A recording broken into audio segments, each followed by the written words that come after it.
Silakan Pak. Sedikit tentang dakwah, Ustaz. Dakwah itu sepertinya bisa dengan contoh, Ustaz, ya, dengan untuk contoh untuk jemaah atau masyarakat gitu. Apa bedanya dengan tausiah kira-kira, Ustaz? Antara ini istilah saja mungkin. Ya. Dakwah, tausiah. Dakwah dengan tausiah apa bedanya? Dakwah itu lebih luas. Dakwah ini lebih luas. Tausiah itu termasuk dakwah. Jadi dakwah itu lebih luas. Ceramah termasuk dakwah. Perang termasuk dakwah. Jadi dakwah itu lebih luas.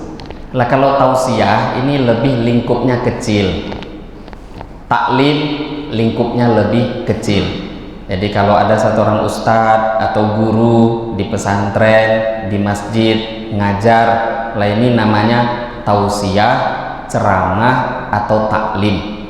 Dikatakan dakwah bisa nggak? Ya bisa, karena memang amal-amal yang apapun dibuat, kalau diniatkan dakwah ya memang lingkup besarnya itu semua dinamakan dakwah. Lah dakwah itu namanya rumah besarnya umat Islam. Nah sekarang ini orang hampir lupa dengan tujuan besar ini. Sebenarnya semuanya kan tujuan dakwah, tapi kadang lupa. Perang ya betul-betul perang diniatkan, akhirnya perang bunuh orang aja kerjanya. Padahal tidak. Rumah besar, niat besar di dalam Islam itu adalah dakwah. Jadi amal-amal yang lain itu bisa dikategorikan sebagai dakwah. Ya kalau secara arti tadi, kalau tausiah itu yang memberi wasiat. Tausiah itu dari kata-kata wasiat, Pak. Memberi wasiat, wasiat takwa. Lah umumnya kalau sudah tausiah itu bukan taklim. Tausiah itu contohnya khutbah. Wasiat takwa, kemudian mengajak untuk taat pada Allah. Termasuk bahasa wasiat itu orang menjelang meninggal dunia. Jadi yang paling baik itu kalau berbicara tausiah atau wasiat itu jangan sambil bentak-bentak, itu nanti nggak masuk ke kepala orang tuh. Kalau ingin wasiat, wasiat itu macam orang mau meninggal dunia. Nah, seperti Nabi Yakub. Nabi Yakub ketika wasiat kepada putra-putranya itu pelan-pelan. Kenapa? Ya namanya orang mau meninggal.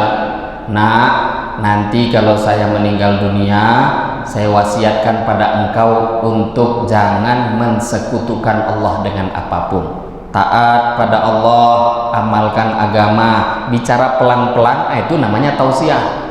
Tapi kalau sudah bentak-bentak, itu namanya ngajak perang. Bicara semangat di mimbar.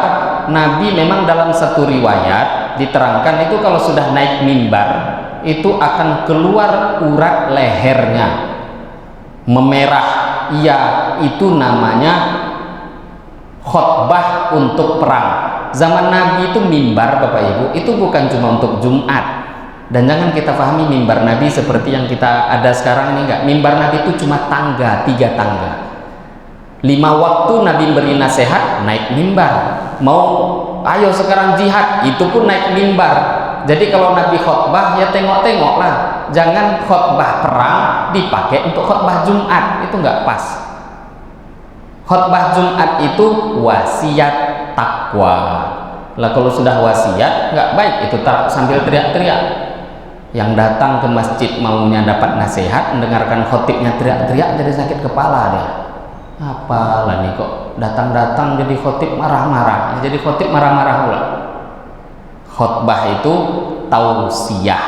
Tausiah itu dari kata-kata wasiat. Nah, jadi umumnya memberikan nasihat. Nasihat itu akan lebih mudah diterima kalau disampaikan ya seperti cara yang benar. Wasiat seperti orang yang lemah lembut mau meninggal dunia, nah itu baru mudah diterima.